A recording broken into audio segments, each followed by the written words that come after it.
I'm going to talk about how you start to think about preparing for what's coming next, in the same way that John Lewis did.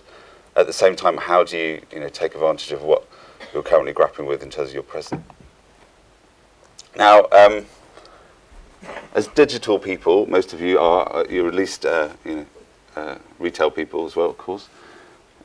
We often get into our comfort zone and think we're cutting edge, we're doing a great job, we're leading the way. That's the wrong place to be. You do not want to be in your comfort zone. We often think we're kind of at the end of the revolution or nearing the end of the revolution.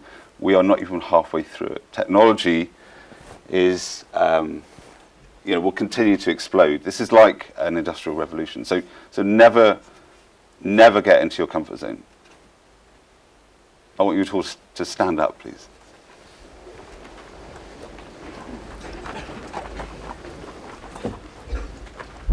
I want you to think about your future. And in a moment, I'm going to ask you to share that future. So, shut your eyes. And I want you to imagine your future in 5 years' time. Are you with the same partner? Are you in the same job? Are you on a desert island? And in a moment, I want you to describe what your future looks like. It might be a place. It might be a person you're with. Okay, open your eyes. And now turn to someone next to you and tell them, describe briefly what your future looks like. Is that better? You've got 2.5 hours, so you need some standing up. Right, okay, big data, horrible, tired phrase, but the point here is that most people are missing the opportunity that the future and the present offers. And according to Gartner, 85% of leading companies will miss that opportunity. Obviously, none of us want to be one of those companies. And industry leaders like Jack Welch, who is an old school industry leader, but he gets it.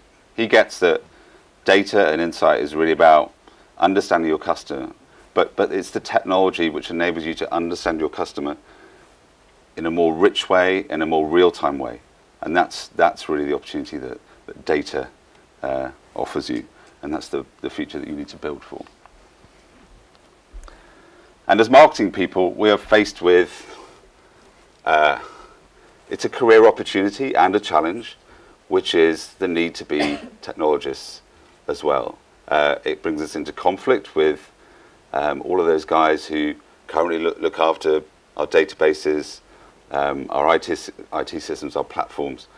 But increasingly, you as marketers will be spending the lion's share of that money in the future.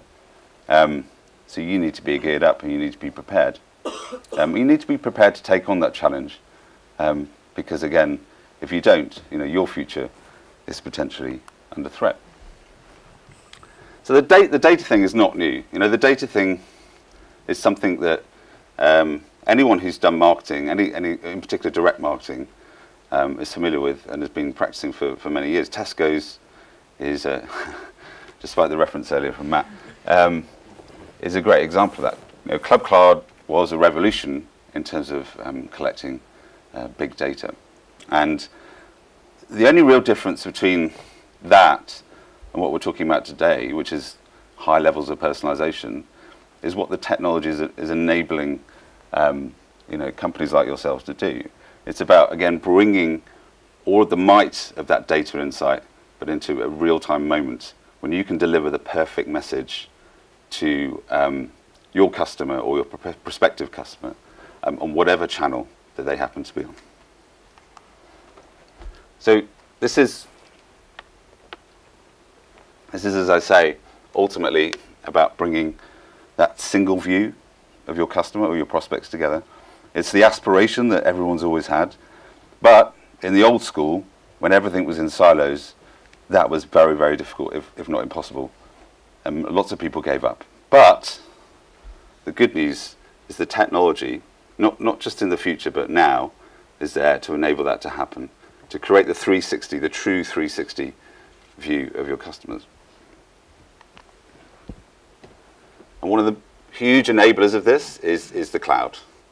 So breaking away from the silo approach, the cloud is a huge liberator. You can start to mix and match and deal with messiness and unstructured data sets all within the cloud. Something, again, there's, with all due respect, if I'm showing the room some now, our IT colleagues really tend to resist, but we have to stand up to that, and we have to take some control, because if you don't, it's a competitive advantage that those that you have to compete against will do and potentially beat you. And ultimately, what you're building here, if you utilize that vision that you can create the 360 view, that you can utilize technology, you're building a brain, you're building a marketing brain, the ultimate marketing brain. It's about connections, it's about automation, it's about neural networks and intelligence. Intelligent marketing that will transform the way that not only you market, but the way that your business operates. So that's the vision that we all need to be building towards. And then bringing that back down a bit to what we do today. So programmatic ultimately is the the endpoint of that vision, creating the perfect ad in real time, from audience data to the right format, to the creative and the message, and the right setting, be it the device or the place that person is in. This is ultimately what we can deliver today. But you need a way to get there, because we're still living often in a world where all that data is not assembled collectively or in an organized way to let you take advantage of this opportunity. And we're drowning in data. We always have been, but as we know, the growth of data is only it's exponential, and it's very hard to cope with that. What you need is a framework, and this is what I'm now going to explain a bit about. How do you create that framework to organize yourselves and take advantage of the opportunity? So ultimately, back really to what Jack Welch was saying, this is bigger than just marketing. This is about saying my business and the value of my business really will depend on how I can make those moments. Google Now, again, a great example. How can I make those moments for my customers and my prospective customers even better all of the time, continually improving that, which is about harnessing the data, about collecting audience data, and then analyzing it, and then putting it into action. And one basic way, I'm talking to the converted, I know, but again, we need to make sure we're continually challenging ourselves. As people, through devices, including wearables, of course, give off more and more information about themselves. I mean, even walking through stores, they're giving off emotions. We can see what they purchase. We can see what they nearly purchase. They're giving off more and more signals that we can collect all the time. So you need to be collecting and harvesting that data wherever you can. And the obvious place to start, obviously, is tagging your site in the right way. And this is immediately going to give you, and again, I know I'm talking to people who are doing this day in, day out, but sometimes you almost have to go back to the basics and make sure you're doing those right, but because if you don't, it's impossible to get all the way to the future. So we often have our web analytics packages, and we're satisfied that it's giving us the report at the end of the week, and that's somehow good enough. Back to your comfort zone point, it's not. That's data that can be used now in real time and harvested and used to produce the perfect real-time marketing message. So ultimately, what we're talking about is a personalized ad for every single person. To get to that point takes several steps. So you still need to rely on the old-fashioned approach of segmentation. That will always be the case. But as I say, the first thing you need to make sure you're doing is looking at the data and finding the signals so that you can then start to create the segments. And it's only then that you can create the segment strategies that lead to better marketing. And ultimately, that's then going to lead to the dynamic creative for the perfect ad for individuals.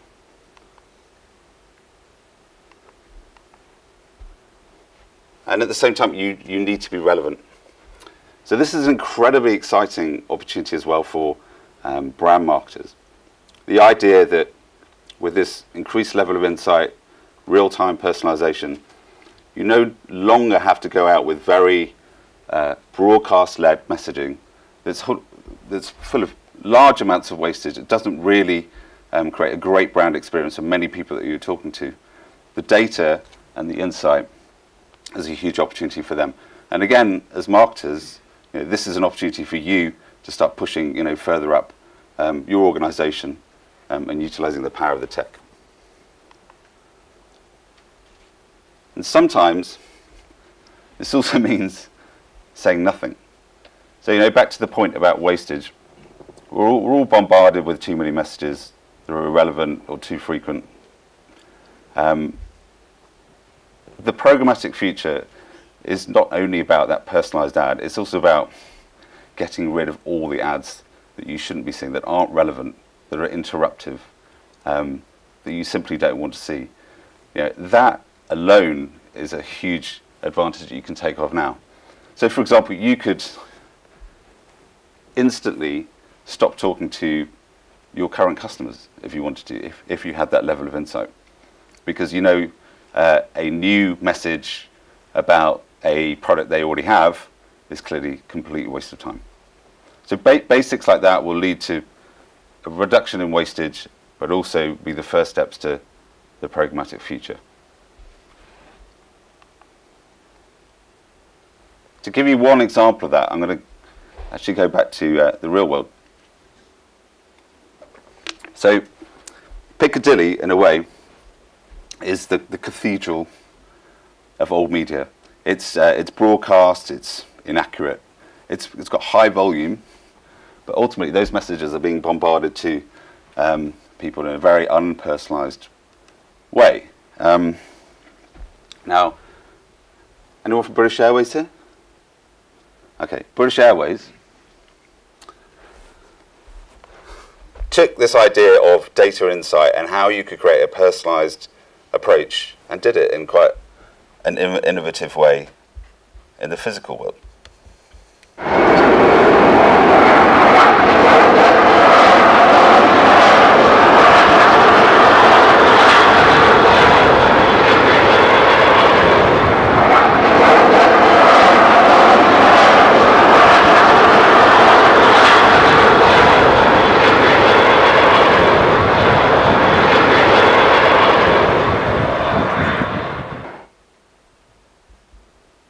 So, if you imagine extending that another stage further, you would, I don't know, see the next stage of that. Did everyone understand what happened there, by the way? It was actually a feed of the flights, so the ad knew exactly what to say in the copy based on which flight was going overhead. So the next extension of that is obviously, I don't know, a follow-up message on your mobile phone with a personalized offer for that flight or the next flight, or whatever data that BA or whoever has about you. But that's a great place to start, isn't it? And that's actually quite an innovative piece of advertising. So back to the complexity point. We're only going to get bombarded with more signals. You need to be in a position where you can start to harvest them. Because if you don't, your competitors will. It's not easy. It's a bit like, who found imagining their future easy? Nobody.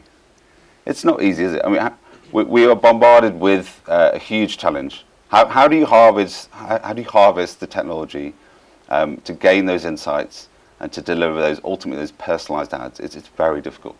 The complexities include, our audience are getting fragmented. They're using multiple devices, but also the technology we use has fragmented. It's become almost unmanageable in terms of the number of applications that and technologies that we're having to weave together. This is a Gartner map of the digital marketing space, and just shows you the level of complexity that we're now having to deal with. Even trying to deal with the calls you get from suppliers is a task in itself, right? So how do you create a more stable future, a more stable approach, so that you can ultimately take advantage of the opportunity of the personalized ad?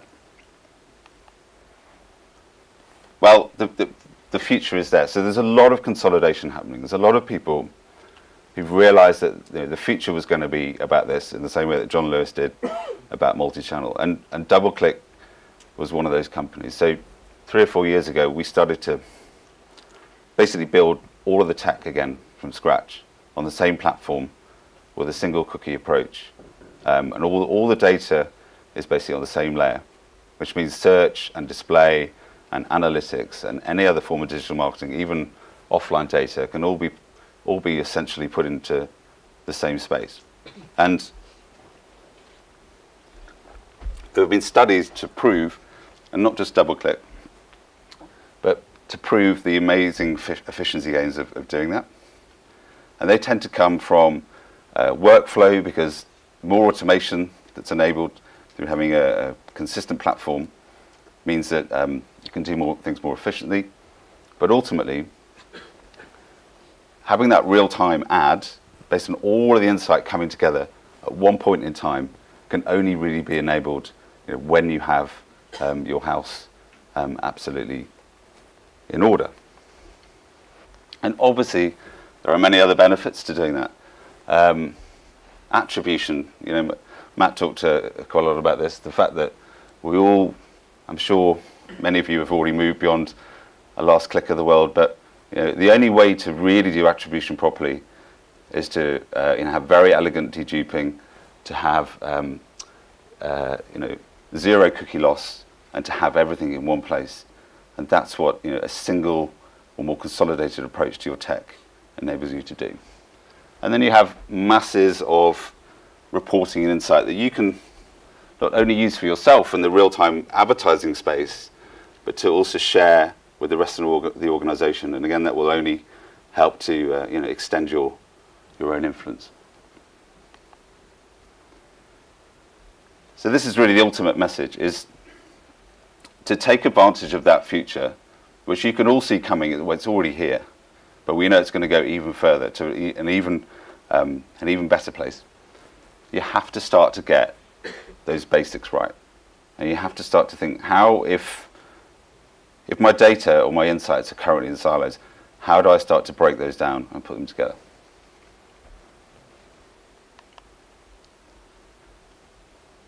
So you've got to put your house in order. And you need partners to do that. And this is why we work with 70% of the top 100 advertisers in the UK. 10% of them are using all of our products and have the complete suite of Doubleclick technology that's enabling them to build that single view of the customer. We also work with many systems integrators, for example, on an enterprise level, as increasingly this is what the conversation is becoming. And it's only at that point, when you put your house in order, when you've got your analytics and your search data and your display data and even your offline data, your CRM data, and any other third-party data that you want to bring together in one place, it's only then, in that real-time bidding moment, when you determine if you want an ad to be placed in front of someone and what that ad will be, it's only then that you can harvest the opportunity properly.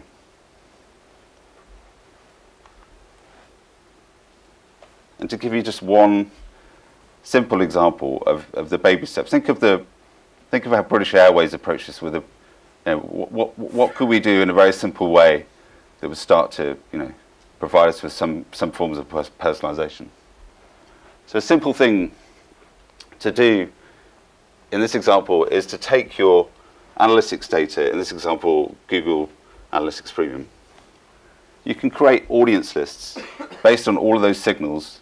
All the analytics can be created into segments, and then those segments can be automatically fed as audience lists into the DSP, which in this example is Doubleclick Bid Manager, in real time.